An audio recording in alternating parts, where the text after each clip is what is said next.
Então, nós estamos falando sobre as alianças, né? A aliança mosaica e a aliança cristã. Na última oportunidade que nós nos encontramos, nós falamos sobre a definição da velha aliança, né? Nós falamos como surgiu, onde surgiu, para quem era a antiga aliança, e nós vimos alguns textos, né, do Antigo Testamento, de fato é lá onde a gente encontra realmente todos os relatos sobre ela. Nós também, naquela ocasião, nós falamos sobre o propósito e a utilidade da velha aliança, né? Ela não foi colocada, não foi dada ao povo de Israel por acaso. Mais uma vez, eu quero deixar aqui registrado que nós não vamos estar trabalhando em todos os seus detalhes, né? Mas nós vamos estar trabalhando em pontos específicos, né? Falando sobre o estabelecimento dessa nova aliança, certo? Então vamos lá. Então, olhando ainda para a carta aos Hebreus, a gente vai observar ali a superioridade, né, de Jesus em relação a Moisés. Quando a gente começa a ler Hebreus, nós vamos ver ali, principalmente no texto, no capítulo 3 da carta aos cristãos hebreus, quando o autor... Esse texto, você pode ler ele do versículo 1 ao versículo 6, é um texto mais completo, mas olha o versículo 2 e o 3, né? Aqui ele vai dizer como ele foi fiel ao que o constituiu, assim como também foi Moisés em toda a casa de Deus, pois ele é tido por digno de tanto maior glória do que Moisés, quanto maior honra do que a casa tem aquele que a edificou. Então, um texto mais adiante, versículo 4, 5 e 6, ele vai dizer que essa casa somos nós, ou seja, os cristãos, né, que é a casa que o Senhor edificou. Então, aqui a gente começa a observar a superioridade de Jesus em relação a Moisés, né? Um outro texto, ainda nesse sentido de superioridade, é o capítulo 8, versículo 6. Aqui ele vai dizer, mas agora alcançou ele ministério tanto mais excelente, quanto é mediador de um melhor pacto, o qual está firmado sobre melhores promessas. Então veja, a antiga aliança tinha muitas promessas, né? Moisés foi aquele que, vamos dizer assim, o líder do povo Israel, durante a sua vida, né? Recebeu a lei de Deus, ensinou o povo de Israel. Aquela geração que saiu do Egito, ela foi morta praticamente todos no deserto. A nova geração que não ouviu no Monte Sinai sobre a lei, Deuteronômio é a repetição da lei para essas novas pessoas. E ele, mesmo sendo uma lei dada pelo Senhor, essa nova aliança que Deus também estava prometendo, desde Jeremias, ela tinha, ela tinha melhores promessas do que a antiga aliança. Então, Jesus, ele é o mediador de uma melhor aliança com melhores promessas. Um outro ponto também que nós observamos com relação a Jesus, em relação a Moisés, é que Jesus, ele tem toda a autoridade no céu e na terra. Coisa que Moisés, ele nunca teve, né? Mas Jesus, ele tem toda a autoridade no céu e na terra. Tem um texto em Mateus 28, versículo 18, que Jesus, ele diz assim, e aproximando-se Jesus, falou-lhes dizendo, foi-me dado toda a autoridade no céu e na terra. Então veja, não há limites para a autoridade de Jesus. Não há lugar onde Jesus não tenha autoridade. Um outro ponto para a gente observar antes né, de Moisés e Elias, devemos ouvir a Jesus. Isso é bem interessante porque existem vários textos onde mostra esse chamado de Deus, né? Lembra que de Mateus capítulo 17 é o texto que mostra quando Jesus saiu para um lugar para oração e ali levou 3 dos seus discípulos. E quando ele estava um pouco mais distante, sobre um monte elevado, apareceu, né, ao lado de Jesus, Elias e Moisés. A sua roupa ficou branca, né, reluzente. E é bem interessante que nesse texto, o texto vai dizer que os discípulos olharam aquilo e Pedro, como sempre, ele se adiantou, né? Pedro, ele queria fazer ali 3 tendas, uma para Moisés, uma para Jesus e outra para Elias. Agora, quem são essas personagens, né?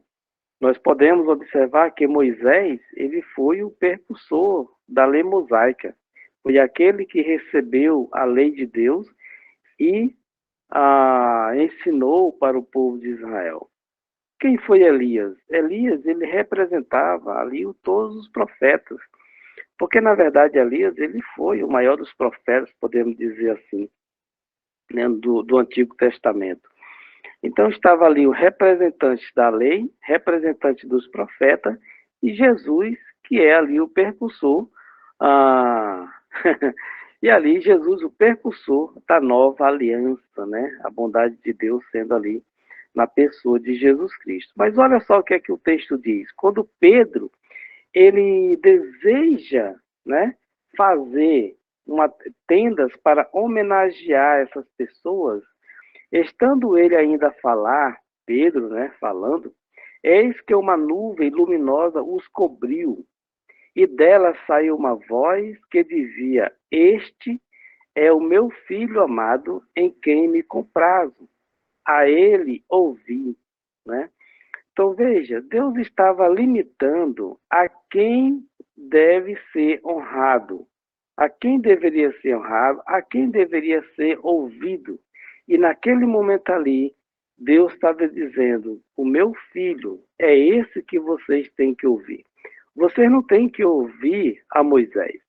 Vocês não têm que ouvir aos profetas.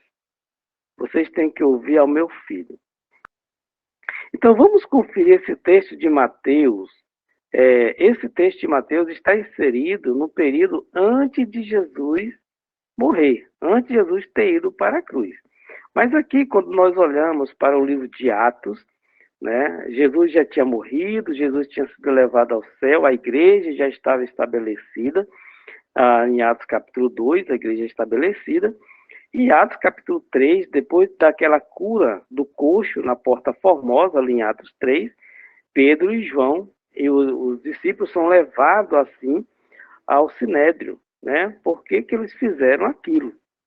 E aí, diante do Sinédrio, eles conversando lá, discutindo entre eles, Pedro vai dizer, ou os apóstolos vão falar: pois Moisés disse, suscitar-vos-á o Senhor vosso Deus dentre vossos irmãos um profeta semelhante a mim. A ele ouvireis em tudo quanto vos disser. E acontecerá que toda alma que não ouvir esse profeta será exterminado dentro do povo, né? E mais tarde, João, o discípulo de João, veio perguntar a Jesus, a mandada de João Batista: és tu o profeta? Então, por quê? E os judeus, eles sabiam dessa profecia, né? João Batista disse que não era, mas Jesus disse: olha, dizei para João que os cegos estão vendo, os coxos estão andando, né? Os enfermos são curados, enfim. Então, olha só o que diz agora os apóstolos diante do Sinédrio. Aquele profeta que nós entendemos ser Jesus, toda alma que não ouvir, ou seja, não der atenção, não obedecer a esse profeta, será exterminado dentre o povo, né? Então a gente observa aqui nesse texto, né, que antes de ouvirmos a Moisés ou a Elias, nós devemos procurar olhar para os ensinos de Jesus e ouvir e obedecer ao Senhor Jesus, que é exatamente as orientações da nova aliança. Um outro ponto bem interessante, que é a importância de ouvirmos a Jesus, é que nós vamos ser julgados pelas palavras de Jesus. Sabe, nem Jesus vai, vamos dizer assim, nós sabemos que Jesus vai entregar o reino ao Pai, vai nos julgar diretamente sem nada que não esteja na própria palavra dele. A palavra de Jesus, ou seja, as Escrituras, essa vai nos julgar no último dia. Então não é o que eu digo, não é o que o A ou B diz, é o que a palavra de Deus ela vai nos dizer. Olha só o que João, no capítulo 12, aqui, versículo 48, depois você pode ler até o versículo 50, que traz uma mensagem muito, muito forte aqui. Mas olha, Jesus falando aqui, ele diz: quem me rejeita e não recebe as minhas palavras, já tem quem o julgue. A palavra que eu tenho pregado, essa o julgará no último dia. Então, veja, é a palavra de Jesus que vai nos julgar no último dia. Então, a importância que é esses textos, quando a gente ouve de Mateus 17, que Deus disse: esse é meu filho, a ele vocês têm que ouvir. Atos capítulo 3, que os apóstolos falam para o Sinédrio: aquele que não ouviu o profeta será exterminado. E o próprio Jesus dizendo que a palavra que vai nos julgar no último dia, essa palavra que é a palavra do Senhor Jesus. Um outro ponto sobre a nova aliança, né, o seu estabelecimento, ela está exatamente sobre a autoridade que Jesus tem sobre todas as coisas. Jesus, ele tem toda a autoridade, como nós vimos em textos anteriores, no céu e na terra. Ele tem toda a autoridade sobre o sábado, né? Jesus, ele é o Senhor do sábado. Um texto, depois você pode ler Lucas 6, do 1 ao 5, mas aqui no versículo 5 ele vai dizer: também lhes disse, o Filho do Homem é Senhor do sábado, né? Ou seja, ele é quem criou, ele é quem fez. Então ele tem o domínio, tem todo o poder sobre o sábado. Um outro ponto também é sobre a nova aliança e seu estabelecimento, é sobre Jesus ter toda a autoridade sobre as leis, né? Não é somente nas palavras que ele falou que ele tem essa autoridade, mas ele tem autoridade, inclusive, na antiga aliança. Olha só aqui o que Jesus ele fala em capítulo 5 do Mateus 27 e 28. Ele vai dizer: ouviste o que foi dito, né? Jesus estava trazendo à mente das pessoas que estavam ali ouvindo ele, levando eles a lembrar da lei, né? Olha, vocês ouviram o que foi dito, né? Não adulterarás. Todo judeu sabia dessa lei, né? E Jesus vai dizer: eu, porém, vos digo. Olha, imagina, eu já vi alguém, né, no passado, uns anos atrás aí, conversando, e ele usou um texto de João 14, falando sobre quando Jesus falou que tudo que pedis em meu nome eu farei. E ele vai dizer que não, Jesus errou. Jesus tinha que dizer: o que exigir no meu nome eu vou fazer, né? Ou seja, botando palavras na boca de Jesus.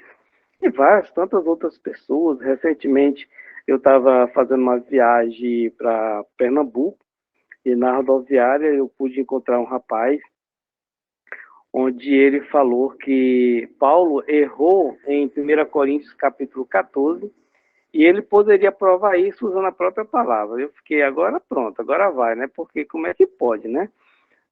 Provar que Paulo errou usando a palavra do próprio Paulo, né? É complicado. Então, ninguém tem essa autoridade para mudar nada das Escrituras. Jesus tem. Ouviste o que foi dito. Jesus vai dizer: eu, porém, vos digo. Todo aquele que olhar para uma mulher para cobiçar, já em seu coração cometeu adultério contra ela. Então, veja, Jesus tem autoridade sobre tudo, porque ele é Deus, ele pode fazer isso. Jesus tem autoridade sobre as leis. Outro versículo, ele vai dizer aqui, outro sim, ouviste o que foi dito. E aí no 34 ele vai dizer, eu porém vos digo. Então Jesus, ele tem esse poder, ele tem essa autoridade de fazer mudança, né? De fazer mudança naquilo que ele mesmo criou no passado. Nós não temos essa autoridade, né, de fazer isso, mas ele sim, porque ele é o Senhor que tem autoridade sobre as leis. Ainda pensando sobre o estabelecimento da nova aliança, né, a aliança cristã, ela passou a vigorar a partir da morte do seu testador, né? Apesar de que os evangelhos, Mateus, Marcos, Lucas, João e e João, eles estejam inseridos no bloco do Novo Testamento, mas na verdade esses livros, a maior parte deles ainda é da antiga aliança. A parte da nova aliança é quando Jesus ele morre, é sepultado e ressuscita. Mas até a cruz são ensinamentos de Jesus vivendo sob a antiga aliança, né? Mostrando como foi o procedimento dele e vindo assim para cumprir a antiga aliança. Quando formos usar algum texto das Escrituras, questionar, esse texto está inserido no antigo, na antiga aliança ou na nova aliança? Para que a gente possa colocar cada coisa dentro daquilo que de fato é para ser. Então, a aliança cristã, ela passou a vigorar a partir da morte do seu testador. Vamos pensar aqui numa coisa. Digamos que o Gesiel tenha 500 mil aí, né, em imóveis, né? Ô, coisa boa, né? Recebe, né, Gesiel? Tenha 500 mil aí de imóveis, né, de patrimônios, né? E ele tem aí 2 herdeiros, né, 2 filhos. A pergunta é, esses filhos, eles já são o dono desses benefícios todos enquanto Gisele está vivo? A gente sabe que não, está tudo no poder dele ainda. Mesmo que ele tenha deixado, já tenha escrito um testamento, olha, a fazenda das 500 mil cabeça de gado fica por filhão aqui, né?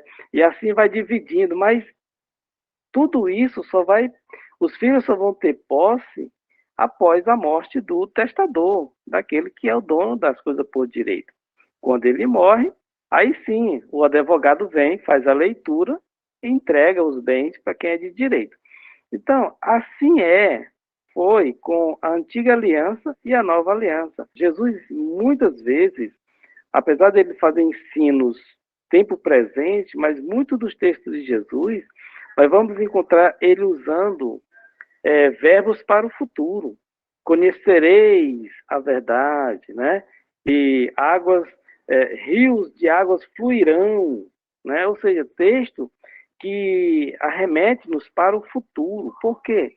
Porque era algo que iria acontecer com o estabelecimento da igreja, com o derramado do Espírito Santo, enfim, muitas coisas ainda iriam acontecer. Então aqui, mesmo Jesus vivo ainda, a nova aliança não estava estabelecida. Mas olha o que o autor de Hebreus diz, depois você pode ler o capítulo 9 todinho, aliás, leia o livro todo, é muito bom. Pois onde há testamento, necessário é que intervenha a morte do testador. Um testamento não tem validade. Às vezes a gente conhece casos de pessoas que elas faz um testamento, depois ele muda o testamento, depois apaga uma coisa, acrescenta algo, porque a pessoa ainda está viva. Aí ele continua aqui no 17. Porque um testamento não tem força, não é torça, é força, senão pela morte, visto que nunca tem valor enquanto o testador vive. Então, a nova aliança, ela não teria essa força, ela não teria esse vigor se Jesus não tivesse morrido, né? Então, para que a nova aliança entrasse em vigor, Jesus tinha que morrer. Por isso que quando Jesus está na cruz, ele vai dizer, ó, está consumado, está concluído. Então, entra assim, passa a vigorar assim, a nova aliança. Vamos conferir com Mateus, capítulo 27, depois você pode ler aí do versículo 45 em diante, ou o capítulo todo. Mas olha só esses dois versículos, 50 e 51. Ele vai dizer aqui, de novo, bradou Jesus com grande voz e entregou o Espírito. E eis que o véu do santuário se rasgou em dois, do alto a baixo. Que coisa maravilhosa, né? Então, mostrando assim que agora a nova aliança, ela entraria assim em vigor. Então, essa aliança cristã, ela só passou a vigorar a partir da morte do seu testador, né, que foi o Senhor Jesus.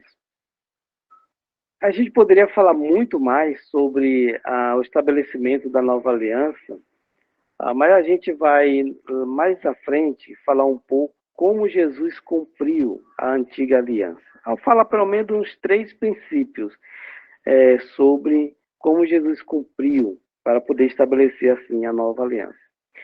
Mas eu quero falar um pouco agora sobre a lei moral e a lei cerimonial, né? É um tema bem interessante, muito ensinado, né, por aí. E vamos ver o que a Bíblia fala com relação a isso, né? Sobre a lei moral e a lei cerimonial. E a pergunta para nós refletirmos sobre isso será que existe uma divisão, né, ou distinção entre as leis morais e as leis cerimoniais, né? Será que a Bíblia ela faz essa distinção? O que a Bíblia diz com relação a isso, né? Por que questionamos sobre isso? Porque muitas pessoas, muitos dizem que a velha aliança que foi pregada na cruz com Cristo foi a lei de Moisés e não os 10 mandamentos. Então, o que Jesus cumpriu foi apenas a lei de Moisés. Portanto, pensando dessa forma, podemos então, com esse pensamento, nesse tipo de ensinamento, dizer que essas pessoas elas fazem uma distinção entre os 10 mandamentos e a lei de Moisés. Existe uma lei que foi o próprio Moisés que criou, desenvolveu e passou ao povo, e existe aquela lei dos 10 mandamentos, que foi a que Deus fez, entregou Moisés, e Moisés entregou ao povo. Então, essa é a base desse ensinamento. Mas, vamos analisar ao menos alguns textos bíblicos para nós sabermos quantas alianças foram feitas com Israel no Monte Sinai. Se foram feitas 2, se foram feitas uma, ou seja, para que a gente possa entender o que a Bíblia diz e assim a gente possa deixar a própria Bíblia nos responder com relação a isso. Vamos pensar primeiro, eu quero que a gente pense bem sobre esses textos, Êxodo, capítulo 34, no versículo 27 e 28, porque esse texto ele vai nos dizer que Moisés ele recebeu do Senhor a aliança, ou seja, ele recebeu os 10 mandamentos, ele recebeu a lei, né? Olha só o que diz aqui. Disse mais o Senhor a Moisés, escreve essas palavras, né? Porque conforme o teor dessas palavras, tenho feito pacto contigo e com Israel. Né? Algumas versões vai dizer, eu tenho feito aliança, né? Ou concerto, né? E Moisés esteve ali com o Senhor 40 dias e 40 noites. Não comeu pão, nem bebeu água, e escreveu nas tábuas as palavras do pacto ou da aliança, né? Os 10 mandamentos. Então, esse texto ele fica bem evidente, né, que Moisés ele recebeu do Senhor essa aliança. Moisés foi apenas aquele que escreveu, né? É como a Teuda, né? Teuda que Paulo falava, né? E ele escrevia né? Às vezes a gente também pode pedir para o filho, meu filho, escreva aí umas coisas que eu vou dizer para você, e a gente vai falando e ele vai escrevendo para a gente, né? Eu não sei da época de vocês, mas na minha época, quando eu ia para a escola, a professora entrava e dizia, assim, hoje é ditado, né? Ela começava a falar, a gente tinha que escrever e acertar as palavras, né? Então Moisés, esse texto, ele deixa bem evidente de que Deus, ele falou a Moisés para que ele pudesse escrever conforme as palavras, conforme o teor das palavras que ele estava passando a Moisés, ok? Outro texto também, para a gente observar, é o texto que encontra em Primeira Reis. Por quê? Esse texto vai nos dizer que a aliança de Deus com Israel, escrita por Moisés no Monte Sinai, em tábuas, foi escrita em tábuas de pedra, né? Olha só o que diz aqui no capítulo 8, versículo 9 e no versículo 21. Ele vai dizer, nada havia na arca, né? Lembra que foi feita uma arca da aliança, né? Tinha os querubins. Dentro dessa arca não existia nada a não ser as tábuas, a não ser o cajado e o maná. Então veja só o que diz aqui. Nada havia na arca senão 2 tábuas de pedra que Moisés ali pusera, né? Junto a Horebe, quando o Senhor fez um pacto com os filhos de Israel, ao saírem eles da terra do Egito, e ali constituir lugar, versículo 21, e ali constituir lugar para a arca em que está o pacto do Senhor, que ele fez com nossos pais quando os tirou da terra do Egito. Então, essa aliança de Deus com Israel foi escrita por Moisés, lá no Monte Sinai, como nós já vimos no texto anterior. Moisés pegou essas tábuas de pedra e colocou ali dentro da arca, porque era o pacto do Senhor, que o Senhor tinha feito com a casa de Israel quando tirou ali do Egito. Um outro texto também para a gente observar é esse de Deuteronômio, capítulo 4, versículo 13. Nós vamos ler também o versículo 9 do capítulo 9 e o versículo 11.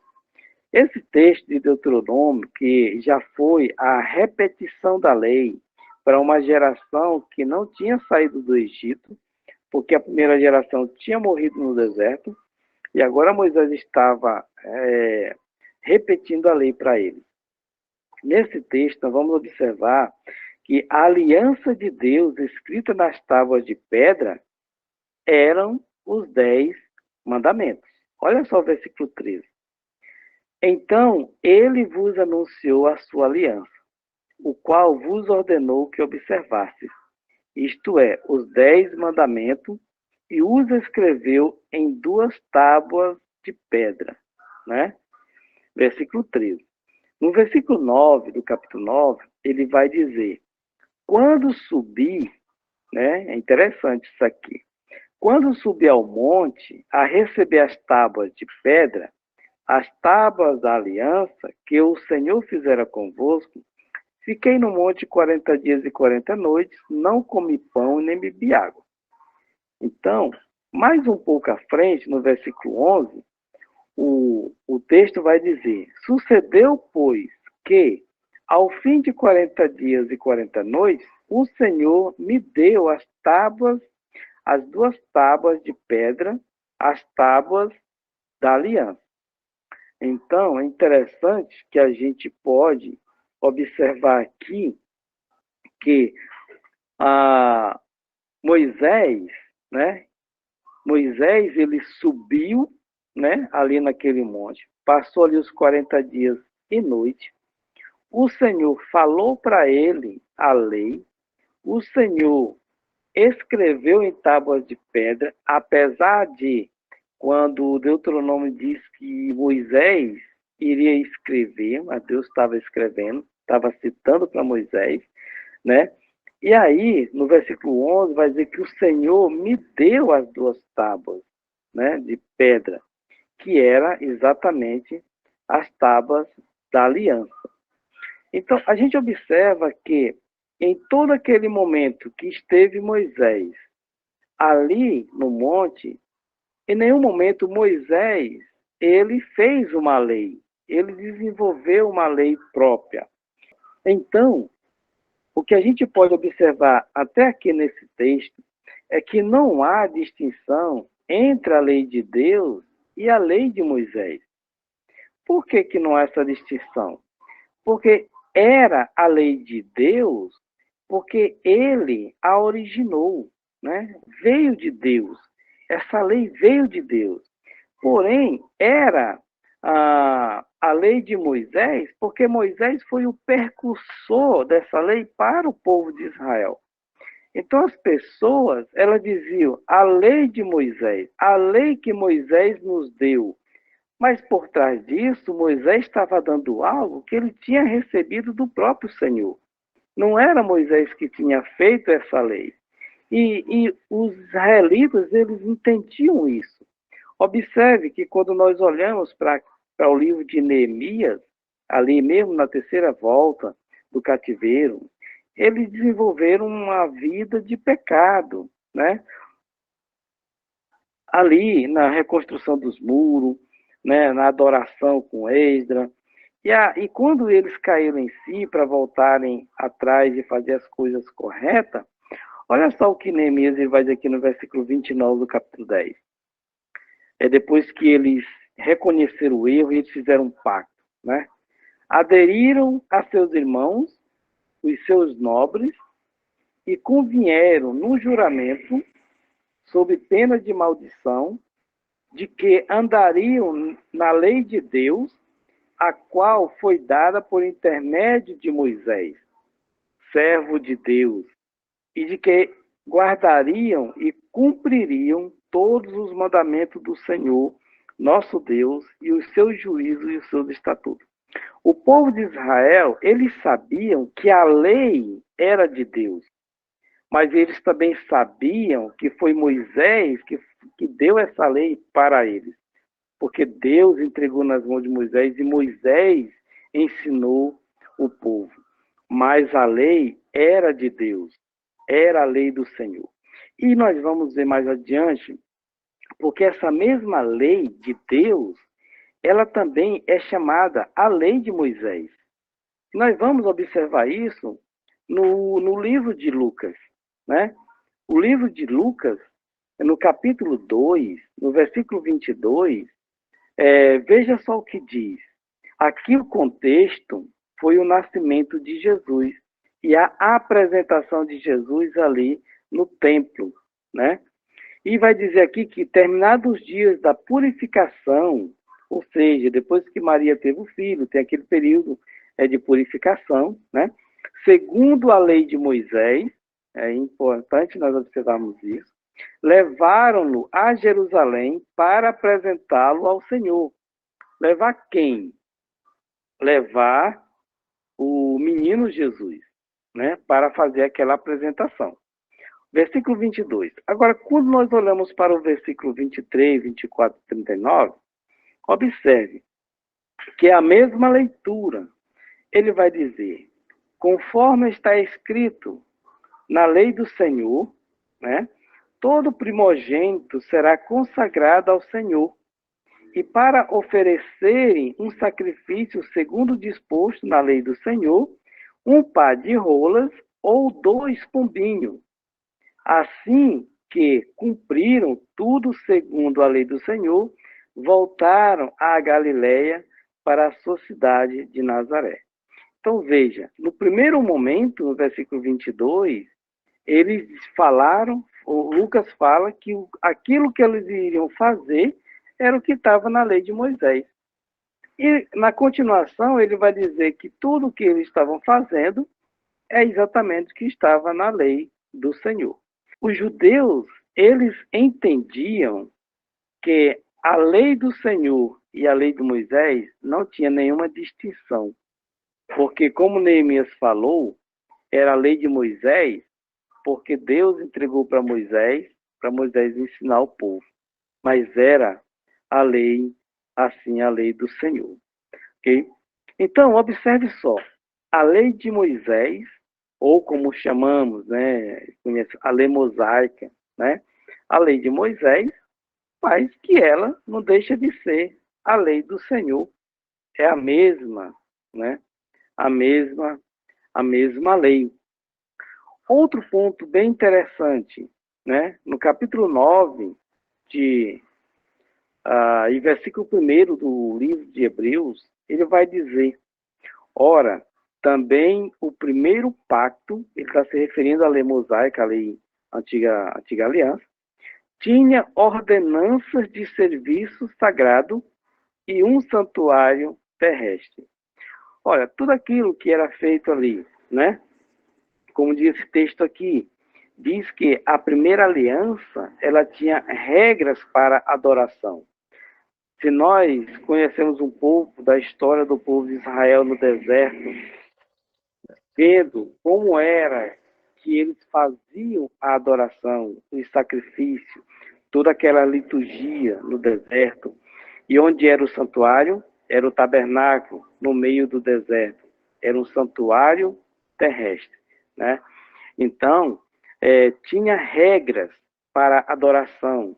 Lembra quando os filhos de Arão foram levar o fogo do incensário e quando chegou lá era um fogo estranho? Tinha regras para adoração.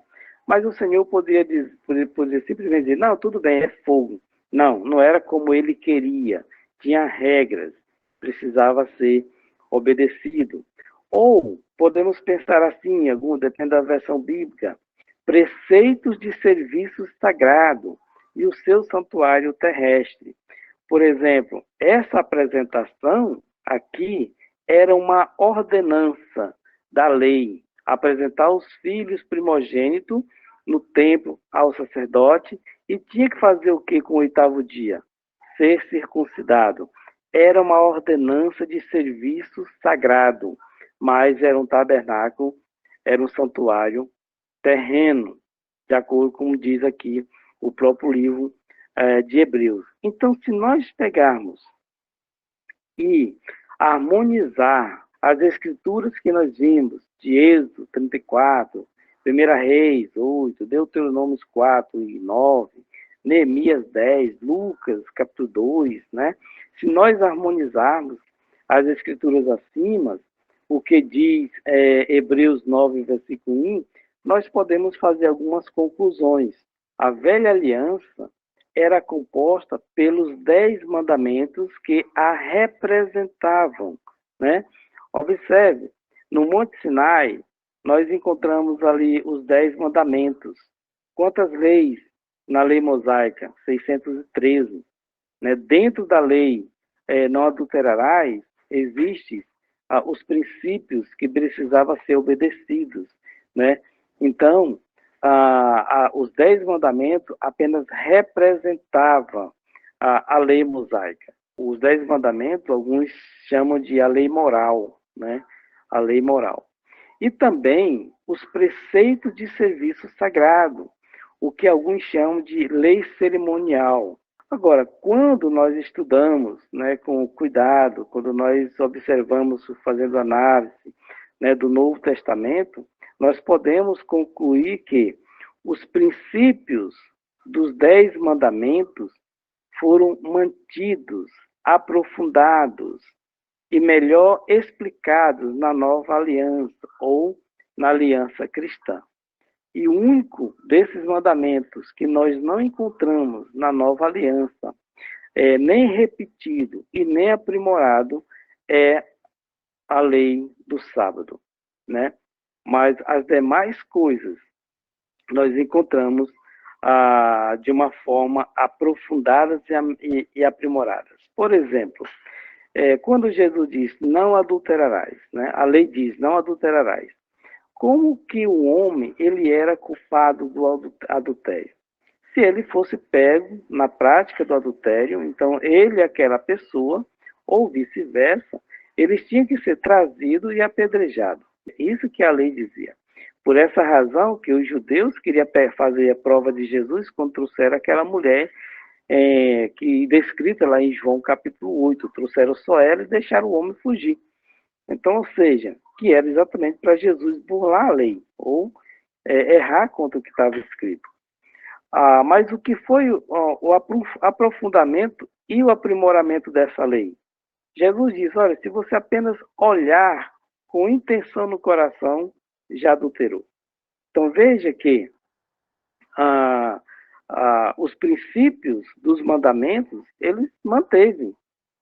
E as regras que foi aprimorada, e é melhor explicada já agora na nova aliança. Então, conclui-se que, a partir do momento em que a nova aliança entrou em vigor, o guardar o sábado não mais se faz necessário. Nós não temos mandamentos da nova aliança, não temos a igreja se reunindo. Nós temos as sinagogas continuaram fazendo seus trabalhos no sábado.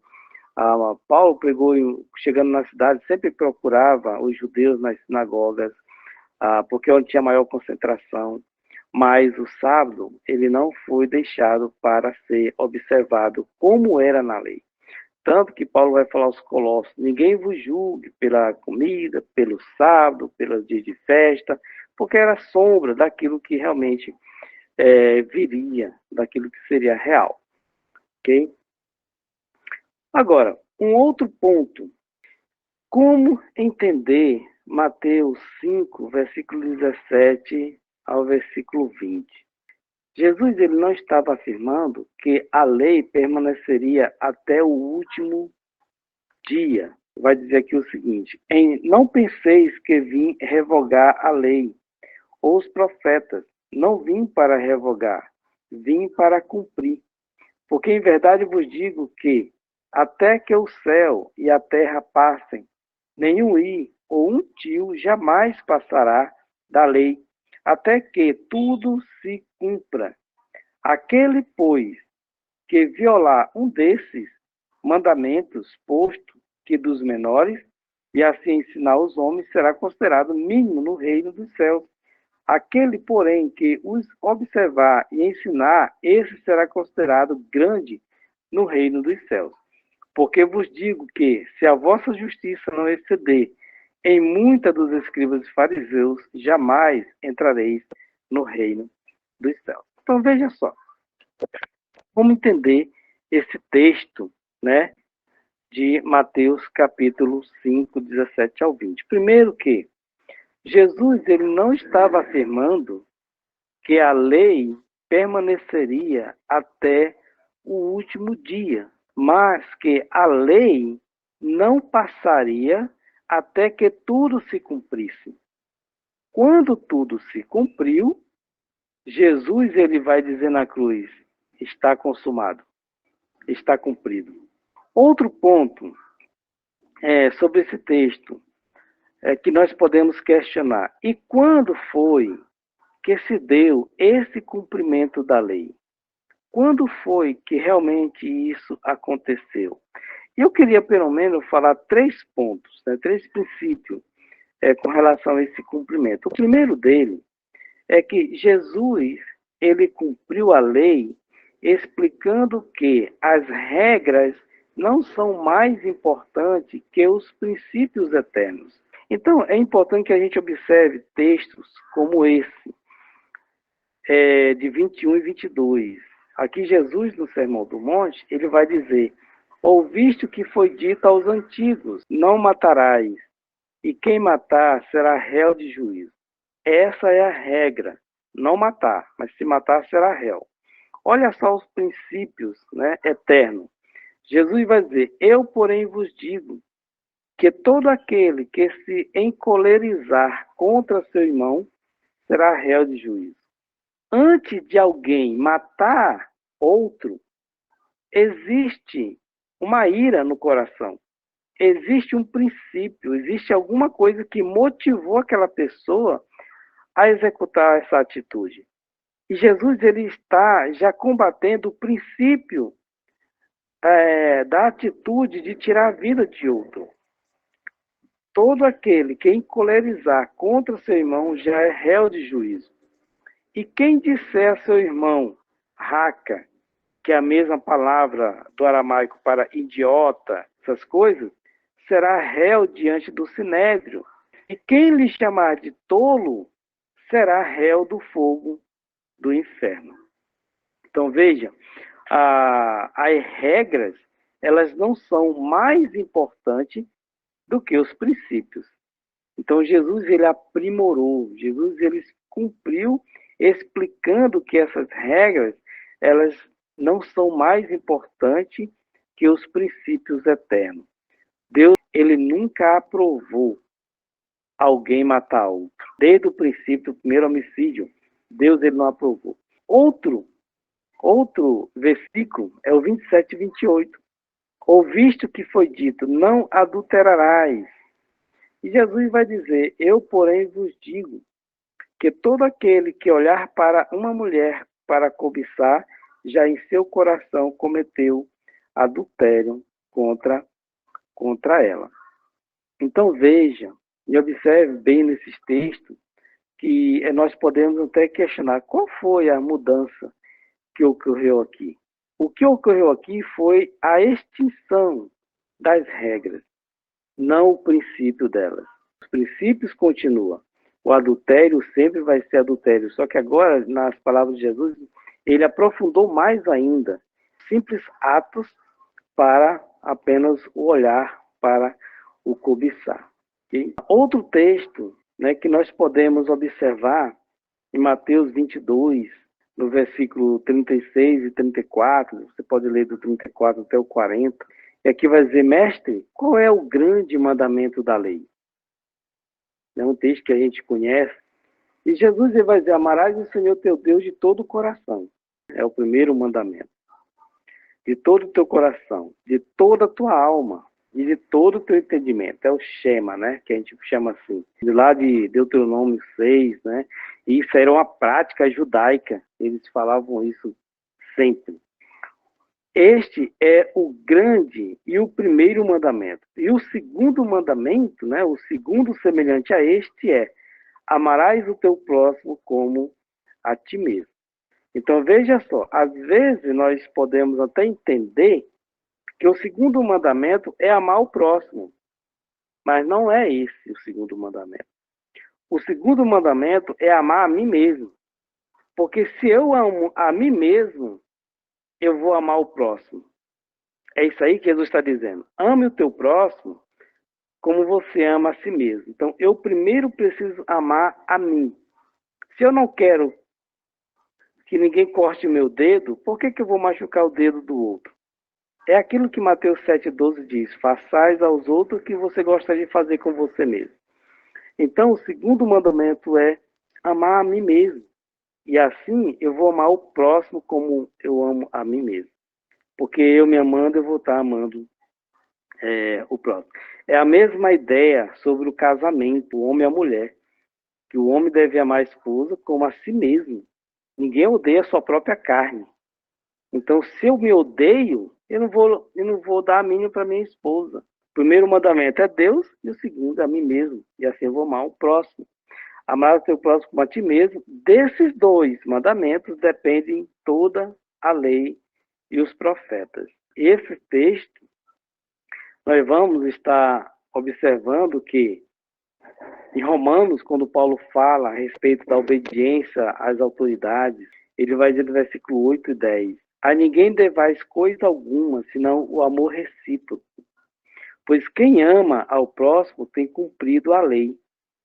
O amor não faz mal ao próximo, de modo que o amor é o cumprimento da lei. Então é o cumprimento da lei. E quando nós olhamos para Gálatas, Paulo escrevendo aos Gálatas, ele vai dizer, pois toda a lei se cumpre numa só palavra, a saber, amarás o teu próximo como a ti mesmo. Ame o próximo como você ama você. Mateus 7,12, o texto, como falamos, regra de ouro.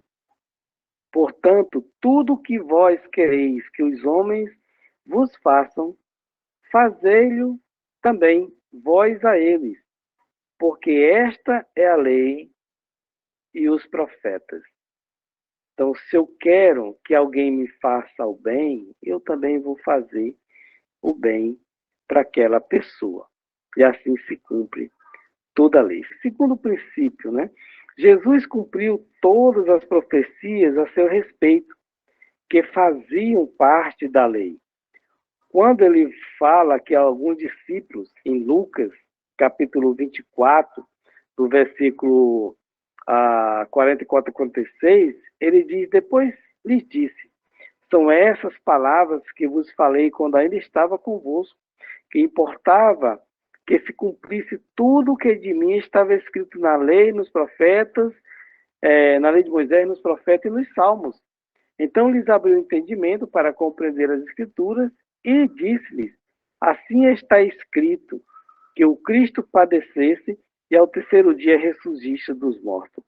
Olha só, essa pregação da morte, o sepultamento e a ressurreição de Jesus já estava no Antigo Testamento. Onde estava escrito tudo isso? Estava escrito na lei de Moisés, nos profetas e nos salmos. E olha só, Jeremias, Jeremias ele diz aqui, eis que os dias vêm, diz o Senhor, em que farei uma nova aliança com a casa de Israel e com a casa de Judá. Então aqui nós já temos aqui o que? A profecia sobre uma nova aliança. E aí nós podemos fazer essa comparação. Quando Jesus falava com os judeus, ele falou, examinai as escrituras. Então os judeus tinham essas profecias da nova aliança, tudo sobre Jesus. E Jesus diz, olha, examine as escrituras, porque julgaste nela a vida eterna. E são elas que dão testemunho de mim. Então, é isso que Jesus, é parte do que Jesus cumpriu a antiga aliança. Cumpriu tudo o que estava escrito a respeito dele. E os judeus, não examinando as escrituras, eles desconheciam esses fatos. Então, Jesus disse, examinai as escrituras. Por que os judeus eles erravam? Jesus disse, errai não compreendendo as escrituras, nem o poder de Deus. Eles olhavam, com certeza conheciam todos esses textos, mas eles estavam tão preocupados com um rei terreno, que eles queriam um homem valente para ir contra Roma. Um rei que pudesse puxar da sua espada e ir para a guerra. É esse o tipo de Messias que eles estavam esperando. E aí, eles não compreendiam as profecias que falavam a respeito de uma nova aliança, de um Messias Salvador, de uma lei espiritual. Eles não compreendiam. E Jesus vai dizer, olha, vocês erram por não compreender as Escrituras e nem o poder de Deus. E nós precisamos também aprendermos a compreender as Escrituras para que nós possamos, com convicção, estar dentro da vontade do nosso Deus. Um terceiro princípio aqui, que eu quero também deixar, a gente poderia falar de outros mais. Jesus, ele cumpriu, ou vamos pensar assim, Jesus, ele preencheu, satisfez o que pela lei não fora possível. A lei não conseguiu salvar o homem, né? Como Paulo vai falar aos Romanos, né? Que a lei não salva ninguém, ninguém é justificado pela lei diante de Deus. Então, mas Jesus, ele cumpriu, ele satisfez a Deus aquilo que a lei não conseguiu fazer no resgate para o homem. Olha só o que Paulo ele diz aqui aos Gálatas, capítulo 3, versículo 22 em diante. Mas a Escritura encerrou tudo debaixo do pecado, para que a promessa pela fé em Jesus Cristo fosse dada aos que creem. Mas antes que viesse a fé, estávamos guardados debaixo da lei, encerrados para aquela fé que se havia de revelar, de modo que a lei se tornou nosso aio para nos conduzir a Cristo, a fim de que, pela fé, fôssemos justificados, mas depois que veio a fé, já não estamos debaixo do aio, ou seja, não mais vivemos debaixo da lei. Então, Jesus ele satisfez aquilo que a lei, ela não foi possível de satisfazer assim a Deus com as suas regras, né, com tudo aquilo que foi colocado. Agora, em resumo, diante desses três princípios que nós observamos, Jesus ele está em total harmonia com a lei. Jesus está em total harmonia porque a lei, tudo falava a respeito dele. E aquilo que falava a respeito dele, ele cumpriu em sua pessoa. Então, por que tudo isso? Né? Porque a essência dos ensinamentos de Jesus é a mesma da lei, não muda. Tem umas regras, Jesus aprimorou aqui os princípios. E qual é essa essência? Pensando na lei e pensando nos ensinamentos de Jesus. É a santidade de Deus. Sempre a santidade de Deus. Agora, qual a aplicação disso tudo? Vamos pensar no texto que nós já falamos aqui. Como nós podemos estar ouvindo Moisés hoje? Agora, antes de respondermos a isso, que ensinos hoje são tão populares e comuns, porém são ensinamentos do Antigo Testamento que não fazem parte da Nova Aliança? Quais seriam os ensinamentos populares que nós temos hoje, que são comuns em nossos dias? Mas que, se nós pensarmos bem, com um exame honesto, nós vamos entender. Esse ensinamento, ele não faz parte da Nova Aliança.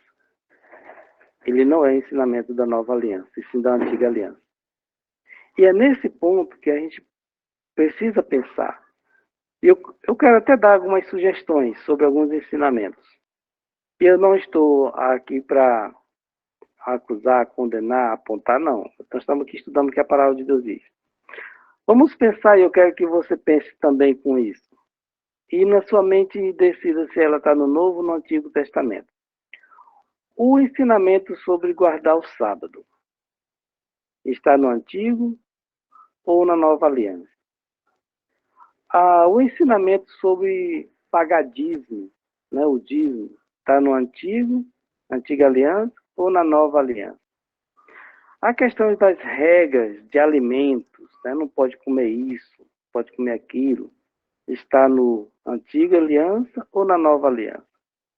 E aí nós poderíamos estar fazendo uma lista grande de ensinamentos que nós podemos ver hoje, né, entre o povo de Deus, mas que são ensinamentos da Antiga Aliança e não da Nova Aliança. Uma aliança que já foi cravada na cruz, que já foi cumprida em Jesus. Jesus já satisfez aquilo que o homem não conseguia fazer. Então, e dentro desses ensinamentos, nós podemos perceber quem estamos ouvindo. Se nós estivermos ouvindo a Moisés, com o pensamento naquilo que acabamos de falar, olha só o que Moisés ensinou para os israelitas. Também todos os dízimos da terra, quer dos cereais, quer dos frutos das árvores, pertencem ao Senhor. Santos são ao Senhor. Se alguém quiser remir uma parte dos seus dízimos, acrescentar-lhe a quinta parte. Quanto a todo dízimo do gado, do rebanho, de tudo que passar debaixo da vara, esse dízimo será santo ao Senhor. Não se examinará se é bom ou mal, nem se trocará, mas se com efeito se trocar, tanto um como o outro será santo. Não serão remidos. São esses os mandamentos que o Senhor ordenou a Moisés para quem? Para os filhos de Israel no Monte Sinai. E é bem interessante que esse texto e tantos outros mais, até nos dias de Jesus, quando se trata dos dízimos, se trata de mantimento de cereais. E tem uma razão por trás disso que Moisés vai repetir para a nova geração em Deuteronômio. Então veja só, quando nós falamos, ensinamos sobre os dízimos e cobramos isso, nós estamos passando a ouvir a Moisés e não a Jesus. Um outro ponto, ouvir os profetas. Como é que nós podemos estar ouvindo os profetas hoje?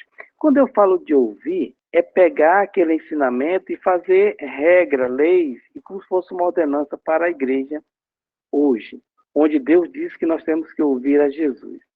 Como é que nós podemos estar ouvindo os profetas? Lembra desse texto, um texto muito usado nos nossos dias. Trazei todos os dízimos à casa do tesouro, para que haja mantimento na minha casa. E depois fazei prova de mim, diz o Senhor dos Exércitos. Se eu não vos abrir as janelas do céu e não derramar sobre vós tal bênção que dela vos advenha maior abastança. É um texto muito motivador, desafiador e com grande promessa. Promessas de bênção.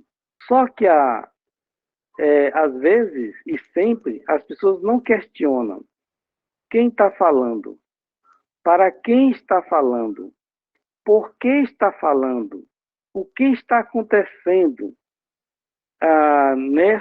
nesse momento onde o profeta está dizendo aí, para que ele pudesse estar falando essas palavras. Lembra aquela lição que nós fizemos? Como estudar a Bíblia? Importante fazer essas perguntas. Porque é um texto muito usado hoje, infelizmente mal colocado. Mas a pergunta que nós temos que fazer: quem falou essas palavras? Para quem foi falada essas palavras? E aí, quando a gente começa a examinar, nós vamos ver. Quem falou? Malaquias. Olha, Malaquias profetizou no período em 444, 46, um momento muito difícil entre o povo de Israel. Basta você olhar para Malaquias completo, você vai ver que os israelitas estavam trazendo animais aleijados, coxos, os homens estavam se divorciando, pegando as mulheres mais novas, deixando as suas mulheres da mocidade. Estava uma bagunça. Lá no capítulo 1, versículo 10, Deus vai dizer que se tivesse um homem aí que pudesse fechar as portas do templo, porque eu não quero mais receber nada de vós. Deus ele estava insatisfeito com a situação de Israel. O povo tinha realmente abandonado os princípios e estavam levando todas as coisas de qualquer jeito para o Senhor. E Deus ele não estava aceitando isso. Então, quem falou? Malaquias. Para quem foi dita essas palavras? Para o povo de Israel.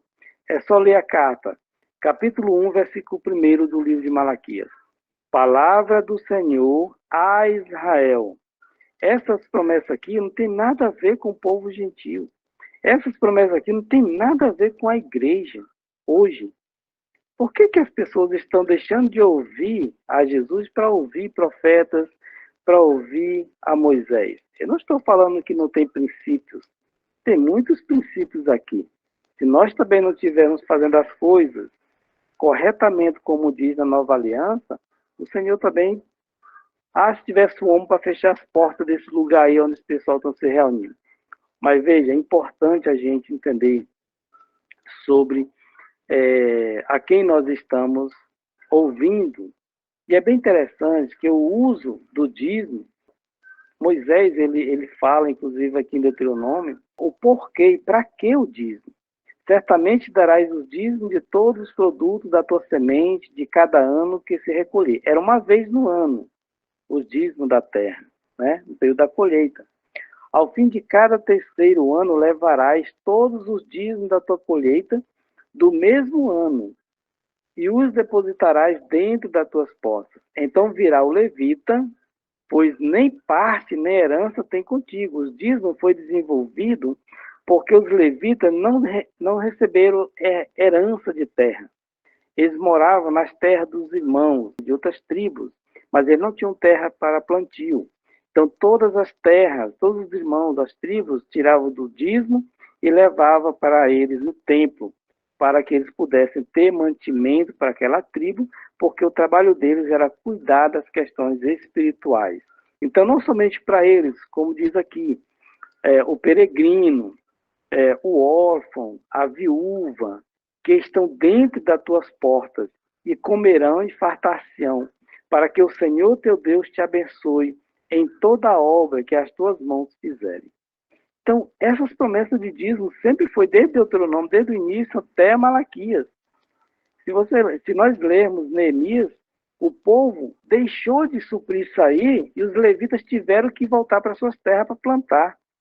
E olha, depois tem aquela texto que nós lemos lá que eles juraram de cumprir as promessas do Senhor.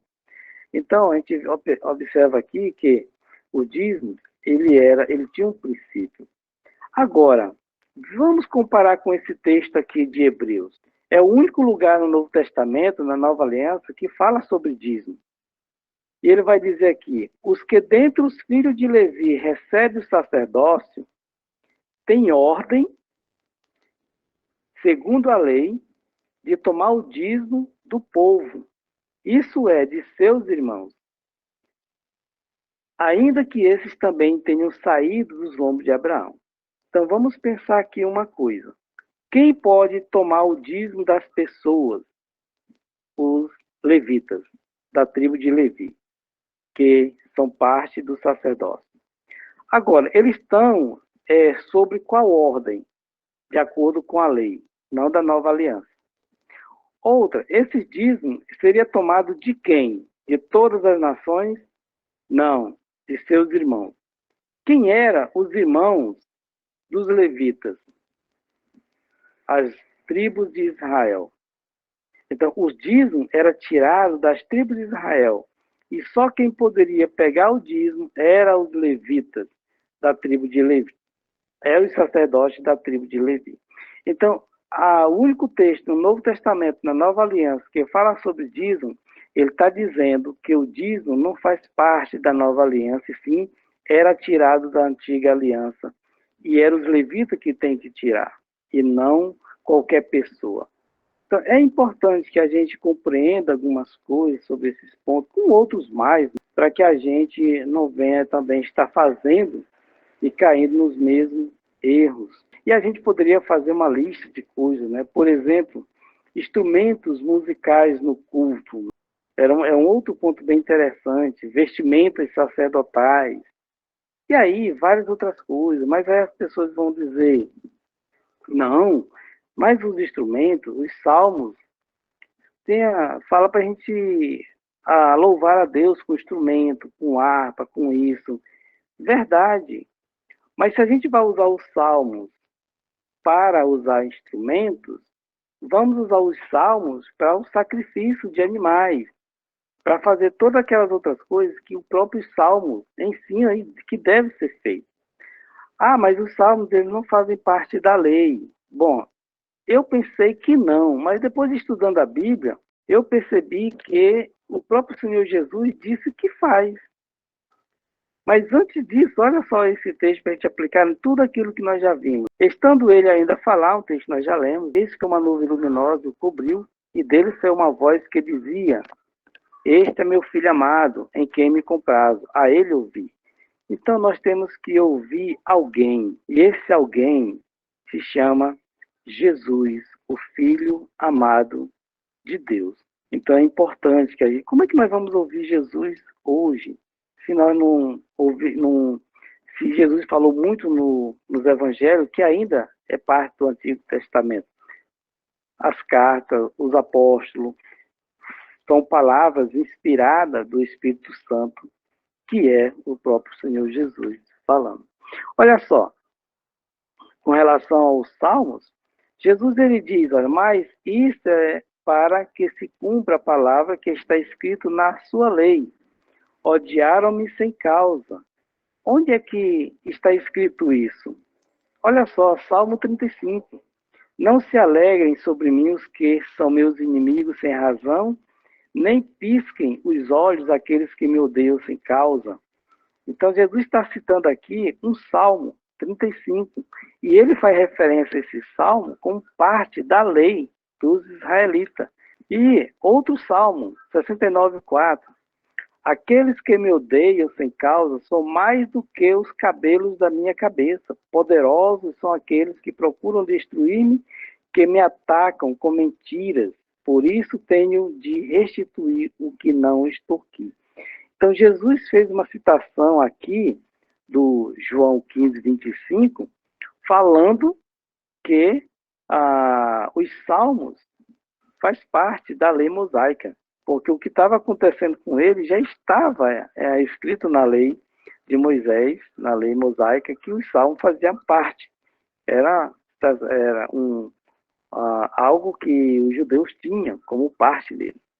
Bom, para nós concluirmos essa nossa lição sobre as alianças, que nos dias atuais nós não estamos sujeitos à aliança mosaica.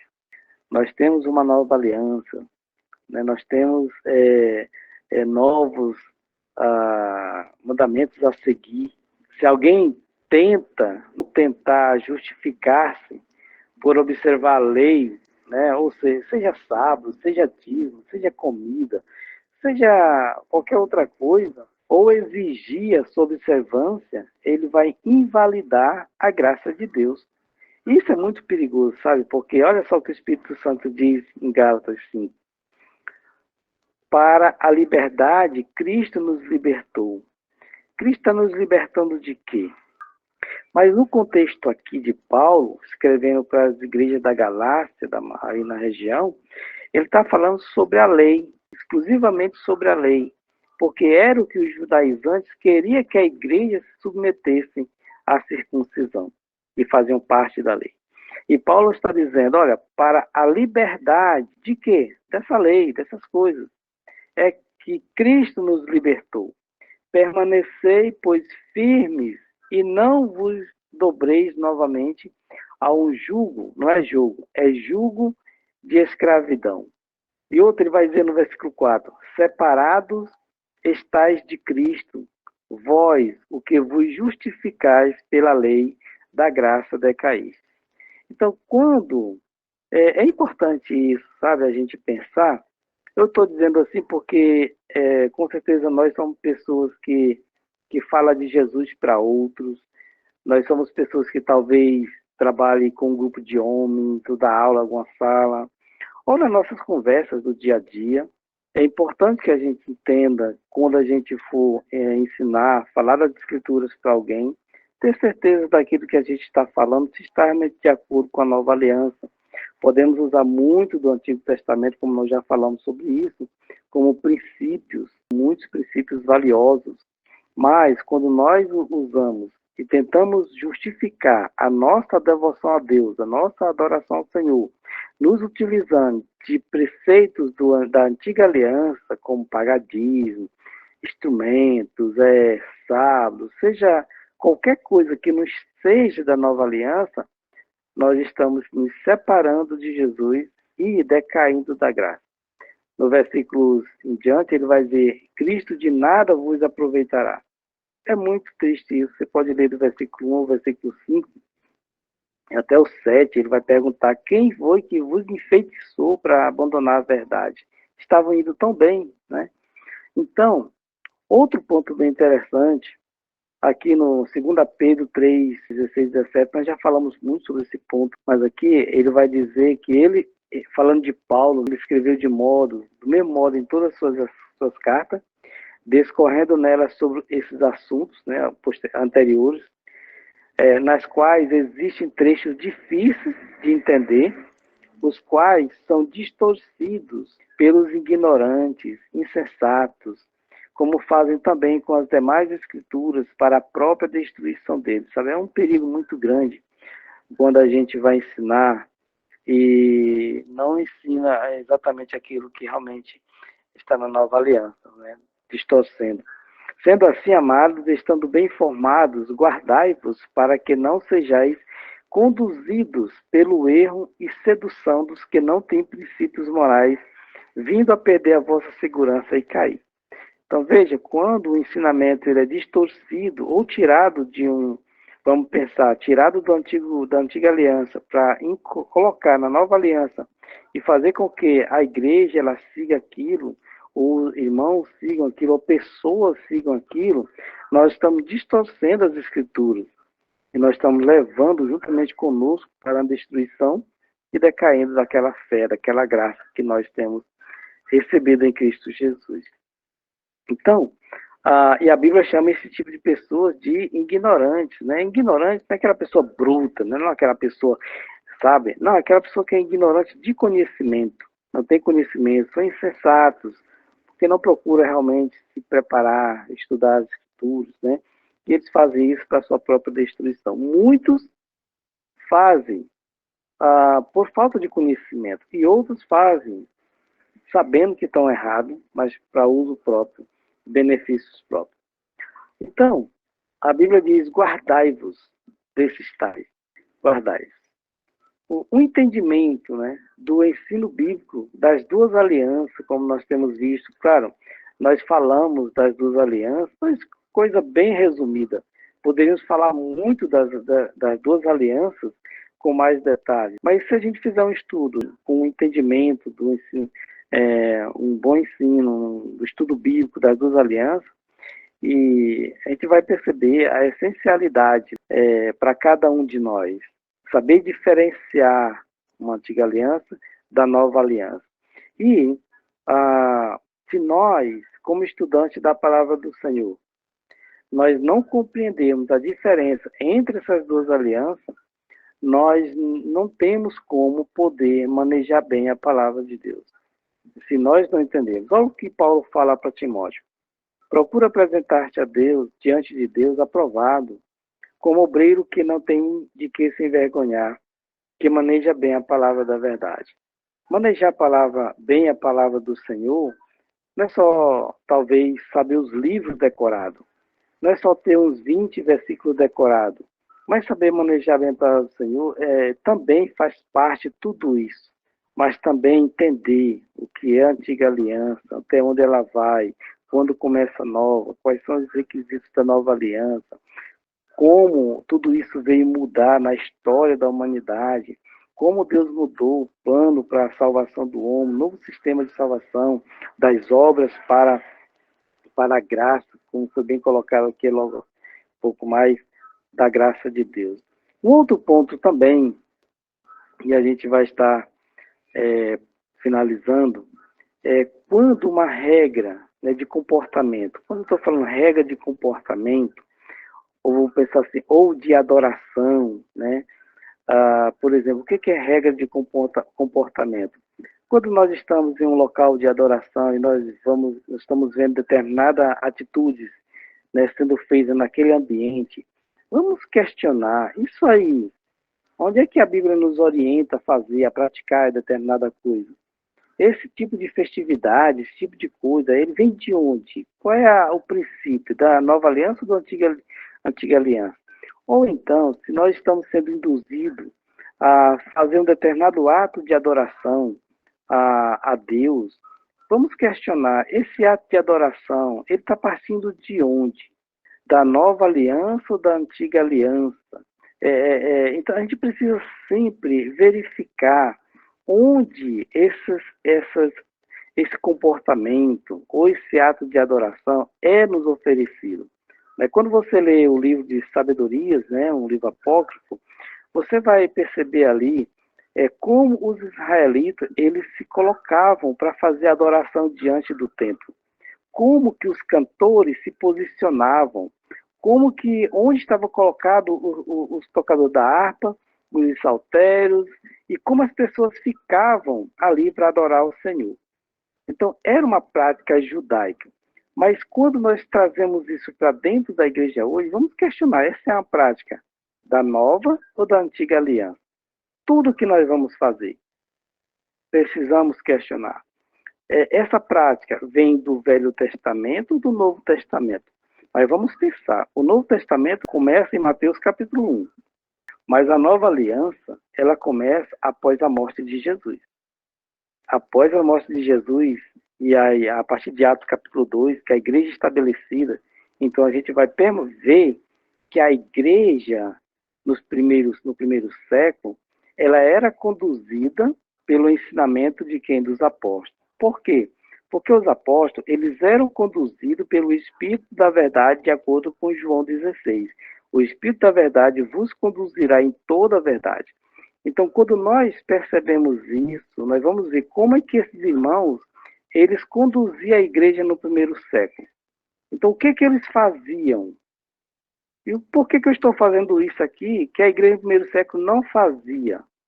Então, se a igreja aqui está fazendo algo que aqui não está fazendo, então alguém está com um ensinamento errado.